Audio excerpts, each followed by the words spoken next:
नमस्कार। आप देख रहे हैं अपना study YouTube channel study with लक्ष्य एकेडमी और मैं हूं प्रियंवदा। जैसा कि हम इस सीरीज में महात्मा गांधी को समझ रहे हैं और आज के इस वीडियो में उनके धर्म और राजनीति से संबंधित विचारों को देखेंगे। तो जैसा कि आप जानते हैं कि गांधी जी के लिए धर्म, पंथ और संप्रदाय की संकीर्णता नहीं थी। कई लोग गांधी जी की इस बात को लेकर आलोचना भी करते हैं कि गांधी जी वर्ण व्यवस्था में विश्वास रखते थे, लेकिन वो इस बात को नहीं समझ पाते हैं कि गांधी जी की जो वर्ण व्यवस्था की जो सोच थी वो बहुत बृहद थी, वो संकीर्ण नहीं थी। उन्होंने धर्म को एक नैतिक आचरण के रूप में समझने और व्यवहारित करने का प्रयास किया। गांधी जी की दृष्टि में हिंदू, मुस्लिम, सिख, ईसाई, जैन, बौद्ध ये धर्म नहीं है, और ये बात हमें भी मालूम होनी चाहिए कि हिंदू, मुस्लिम, सिख, ईसाई ये धर्म नहीं है, ये संप्रदाय है।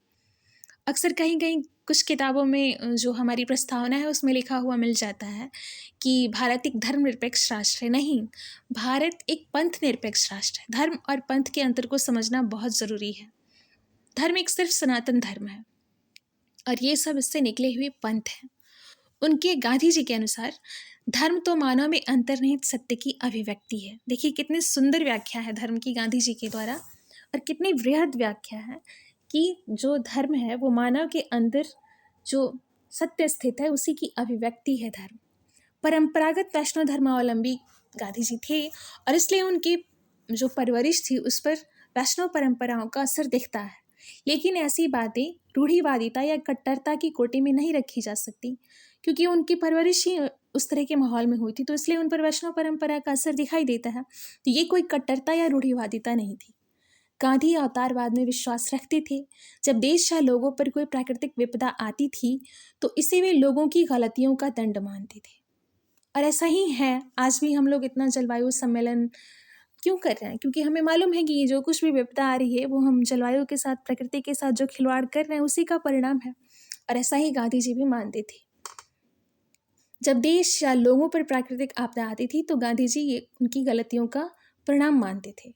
लेकिन जब वे सामाजिक संदर्भों में धर्म की बात करते थे तो उस समय उनका अभिप्राय किसी धर्म या संप्रदाय विशेष से बिल्कुल नहीं होता था। जैसा कि धर्म से उनका मतलब क्या था? व्यक्ति में अंतर्निहित सत्य की अभिव्यक्ति।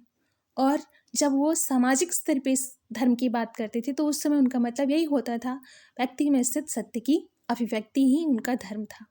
गांधी सर्वधर्म समभाव के सिद्धांत के घोर पक्षपाती थे। यानी गांधी जी सभी धर्मों को, यहाँ एक बार फिर से सर्वधर्म समभाव को समझने की जरूरत है, यानी सभी संप्रदायों के समभाव में वो विश्वास रखते थे। लोगों को वे बार बार स्मरण दिलाते थे कि किसी भी धर्म ग्रंथ में दूसरे धर्म की निंदा नहीं की गई है।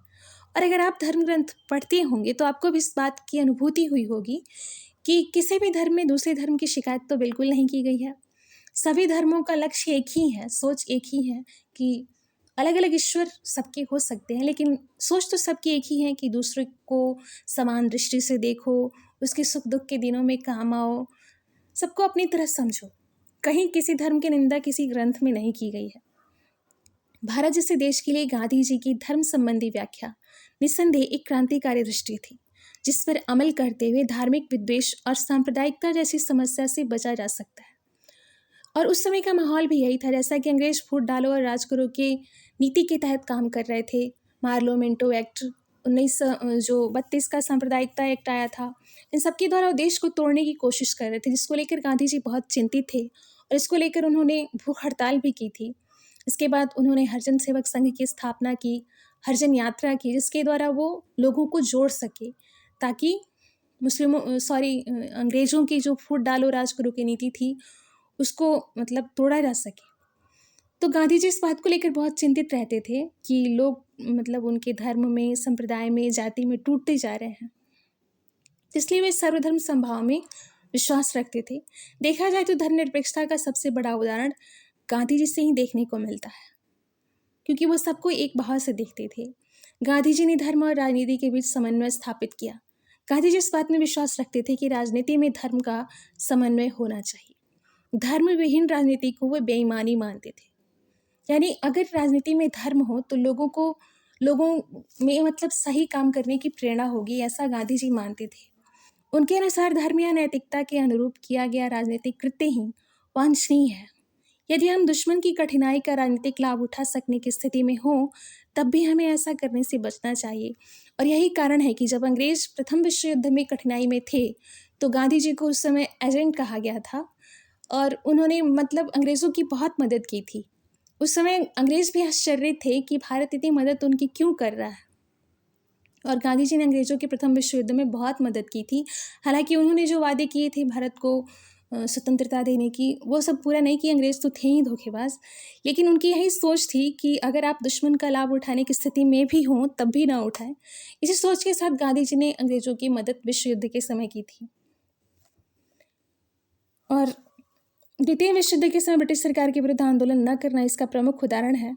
हालांकि द्वितीय विश्व युद्ध के समय जो भारत छोड़ो आंदोलन हुआ था और उस समय उसे नेतृत्वहीन करने की दृष्टि से गांधी जी को भी जेल में भेज दिया गया था। उस समय छुटपुट हिंसा भी हुई थी आज़ाद दस्ते के द्वारा, और उसका गांधी जी ने समर्थन किया था क्योंकि गांधी जी अंग्रेजों से धोखा खा चुके थे। उस समय उन्होंने कहा था कि इस समय हमारा धर्म यह है कि हम अंग्रेज़ों से नाजायज़ लाभ लेने का प्रयास ना करें, बल्कि यदि आवश्यकता हो तो उनके विरुद्ध चलाया जा रहा सारा आंदोलन ही वापस ले लें।